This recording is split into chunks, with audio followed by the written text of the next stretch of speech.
बिस्मिल्लाहिर्रहमानिर्रहीम। अस्सलाम वालेकुम डियर स्टूडेंट्स, मैं हूं आपका बायोलॉजी इंस्ट्रक्टर उबैदुर रहमान बेग। आज हम अपने नए चैप्टर किंगडम प्रोटिस्टा का आगाज कर रहे हैं। पहला ही एसएलओ जो हम आज कवर करेंगे वो है explain protist as a diverse group of eukaryotes that has polyphyletic origin and defined only by exclusion from other groups. Very important. ये एसएलओ आपकी बेस बनाएगा। एक्शन वर्ब एक्सप्लेन है। क्या करना है? एक्सप्लेन कि प्रोटिस्ट बहुत ही डाइवर्स ग्रुप है यूकैरियोट्स का और इनके अंदर पॉलीफाइलेटिक ओरिजिन है। पॉलीफाइलेटिक ओरिजिन क्या होता है इसे भी हम डिस्कस करेंगे। और सेकंड बात जो हमें कह रहा है कि आपने बताना है कि जो प्रोटिस्ट हैं इन्हें आप एक्सक्लूजन रूल के मुताबिक डिफाइन करते हो। ये कोई साइंटिफिक रूल नहीं है, हमने खुद से बनाया हुआ है। क्या है एक्सक्लूजन रूल, एक्सक्लूजन मेथड, ये भी हम पढ़ेंगे। नॉलेज है ओरिजिन ऑफ प्रोटिस्ट। हेडिंग हमारी है डाइवर्स फॉर्म्स एंड लाइफस्टाइल। हम ये क्लेम करते हैं कि प्रोटिस्ट जो है ये बहुत ही डाइवर्स ग्रुप है यूकैरियोटिक ऑर्गेनिज्म का और इनकी डाइवर्सिटी की बेस पे ही हम कहते हैं इनको क्लासिफाई करने में भी हमें मुश्किलात का सामना करना पड़ता है। क्या मुश्किलात हैं इसका भी जिक्र करेंगे। कहते हैं इनके अंदर जो डाइवर्सिटी है ना ये पजलिंग है कि इतना आसानी से समझ नहीं आती। क्यों? क्योंकि जो मॉडर्न जेनेटिक्स है और स्टडी है एवोल्यूशनरी रिलेशनशिप की, मैं दो चीजें हाईलाइट कर रहा हूं। मॉडर्न जेनेटिक्स जिसके थ्रू हम डिफरेंट लिविंग ऑर्गेनिजम्स की जेनेटिक्स को पढ़ते हैं, डीएनए को, आरएनए को, प्रोटीन स्ट्रक्चर को, उसकी बेस पे फिर हम उनमें एवोल्यूशनरी रिलेशन कायम करने की कोशिश करते हैं। जिन दो ऑर्गेनिज्म में जेनेटिक्स में सिमिलैरिटीज ज्यादा हैं वो एक दूसरे के करीब है एवोल्यूशनरी पॉइंट ऑफ व्यू से, जिनमें डिफरेंस ज्यादा है वो एक दूसरे से दूर है। अब पजल क्या है, डायलेमा क्या आ रहा है यहां पे? वो डायलेमा ये आ रहा है कि जब आप जेनेटिक्स और एवोल्यूशनरी स्टडी करते हो ना तो कहते हैं बाज औकात हम देखते हैं कि कुछ प्रोटिस्ट और फंजाई प्लांट्स और एनिमल्स, अब देखो फंजाई भी, प्लांट्स भी, एनिमल्स भी, ये किंगडम प्रोटिस्टा का हिस्सा नहीं है। यानी कि ये इतने डिफरेंट है कि हमने इन ऑर्गेनिज्म को अलग किंगडम में रखा है। लेकिन कहते हैं जब आप जेनेटिक्स और एवोल्यूशनरी स्टडी की बेस पे इनमें सिमिलैरिटीज देखना शुरू करते हो तो बाज प्रोटिस्ट ऐसे हैं कि वो फंजाई प्लांट्स और एनिमल्स यानी दूसरे किंगडम के ऑर्गेनिज्म से ज्यादा मिलते हैं बनिस्बत अपने ही किंगडम के दूसरे प्रोटिस्ट के साथ। यानी आप किंगडम प्रोटिस्ट के मेंबर्स का जब रिजेंबलेंस करते हो तो वो आपस में इतना नहीं मिलते जितना वो फंजाई प्लांट्स और एनिमल्स के साथ मिलते हैं। ये चीज है डाइवर्सिटी और ये इस कदर ज्यादा है कि आपको किसी और किंगडम में ये चीज नहीं मिलती, जिस वजह से हम कहते हैं हमारे लिए इन्हें क्लासिफाई करना बड़ा मुश्किल हो जाता है। कहते हैं थ्रू आउट हिस्ट्री इनके अंदर जो एडाप्टिव कैरेक्टरिस्टिक्स है ना वो इवॉल्व होते रहे हैं, जिसकी वजह से हम देखते हैं कि इनके अंदर डाइवर्सिटी बहुत ज्यादा है। एडॉप्टिव कैरेक्टरिस्टिक्स मतलब कि एवोल्यूशनरी पर्सपेक्टिव से जैसे जैसे जमाना गुजर रहा था, वक्त गुजर रहा था, माहौल बदल रहा था, इन ऑर्गेनिजम्स के अंदर बहुत ज्यादा चेंजेस आई हैं। इन्होंने खुद को अपने बदलते माहौल के मुताबिक एडॉप्ट किया है, जिसकी वजह से इनमें डाइवर्सिटी ज्यादा है। यहां पे हमारे पास कैंटर बुक 11 बायो में फर्स्ट पेज पे ही मल्टीपल डायग्राम्स हैं, सिंपल इनमें डाइवर्सिटी दिखाने के लिए। आपके पास रेड एल्जी भी है, मैक्रोसिस्टिस पायरेफरा भी है, स्लाइम मशरूम भी है, गार्डिया भी है। ये मल्टीपल एग्जांपल्स हैं। एकेंथ अमीबा भी है और फ्रंटोनिया ये एक सीलिएट है। सीलिएट्स क्या होते हैं हम पढ़ेंगे। गोल्डन एल्जी, जरा आप इनकी शेप्स देख सकते हैं, स्पेशली रेडियोलेरिया की। ये आपके पास कुछ एग्जांपल्स हैं जो इनकी डाइवर्सिटी बता रहे हैं। कहते हैं प्रोटिस्ट को जब हम स्टडी करते हैं तो ये बहुत वाइड रेंज ऑफ एनवायरनमेंट में सर्वाइव करते हैं। जैसे एक्वेटिक एनवायरनमेंट में भी रहेंगे, लेकिन साथ ही साथ आप देखते हो इनमें से बहुत से पैरासिटिक लाइफस्टाइल भी रखते हैं।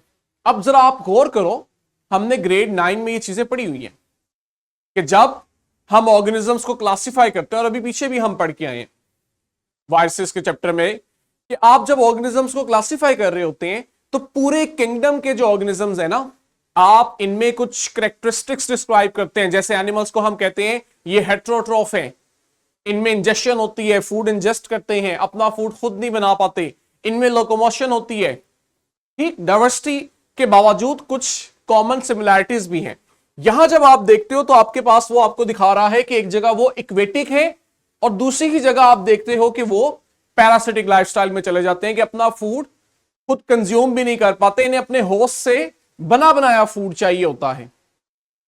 ठीक, इनके अंदर कह रहा है फॉर्म्स को लेके, इनकी शक्ल शेप को लेके डाइवर्सिटी होती है, न्यूट्रिशनल स्ट्रेटजीज को लेके, अपना फूड खुद बनाते हैं, दूसरे ऑर्गेनिजम्स को फूड के तौर पे यूज करते हैं या एज ए पैरासाइट यूज हो रहे, न्यूट्रिशन को लेके भी इनमें बहुत डाइवर्सिटी है, और लोकोमोशन मोड को लेके भी, जिसे हमने आगे पढ़ना है।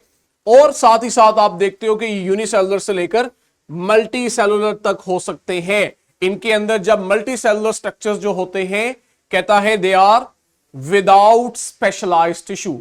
स्ट्रक्चर मल्टी सेलुलर है लेकिन अभी इतने एडवांस नहीं हुए कि इनमें टिश्यू लेवल नजर आए। और टिश्यू लेवल कब नजर आते हैं? जब आपके पास बहुत सारे सेल्स मिलके ग्रुप बनाते हैं और किसी स्पेसिफिक फंक्शन को परफॉर्म करते हैं। इनमें ये कैरेक्टरिस्टिक अभी लैक करती है। कहता है रिप्रोडक्शन के लिहाज से भी इनमें डाइवर्सिटी है, एसेक्सुअल मेथड भी है और सेक्सुअल मेथड भी है। एसेक्सुअल मेथड क्या होता है? जहां आप देखते हो एक पेरेंट इन्वॉल्व होता है, एक ही पेरेंट से ऑफस्प्रिंग बन रहे होते हैं और वहां पे गैमीट्स की फॉर्मेशन और फ्यूजन नहीं होती। सेक्सुअल मेथड के अंदर दो पेरेंट्स होते हैं, इसलिए दो डिफरेंट तरह के गैमीट्स बनते हैं और वो फ्यूज होके जाइगोट बना के फिर आगे ऑर्गेनिज्म बनाते हैं।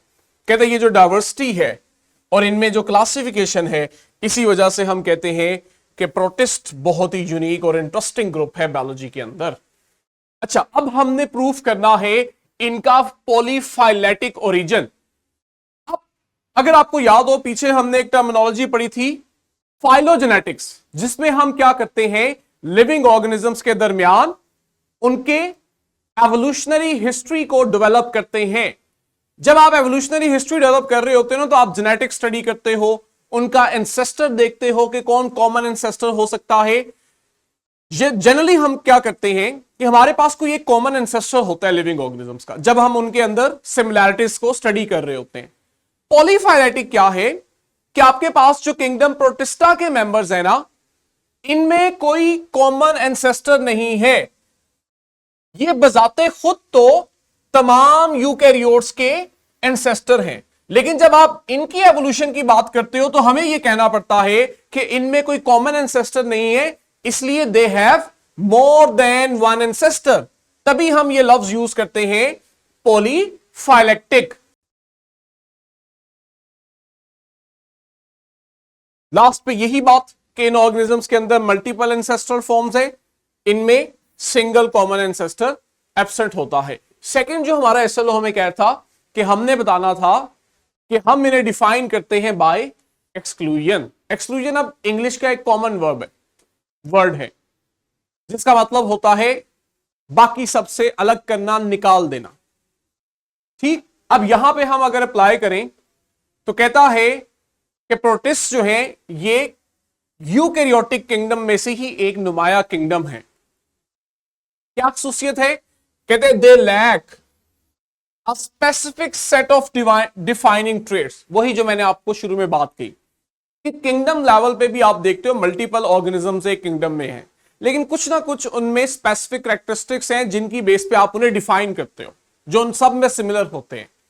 कहता है कि किंगडम प्रोटिस्ट के जो मेंबर्स हैं इनमें कोई डिफाइनिंग फीचर ही नहीं है कि जिसकी बेस पे हम कहें कि अगर ये फीचर है तो ये वाला ऑर्गेनिज्म किंगडम प्रोटिस्ट का मेंबर होगा वरना नहीं होगा। ऐसा इनमें कुछ नहीं है।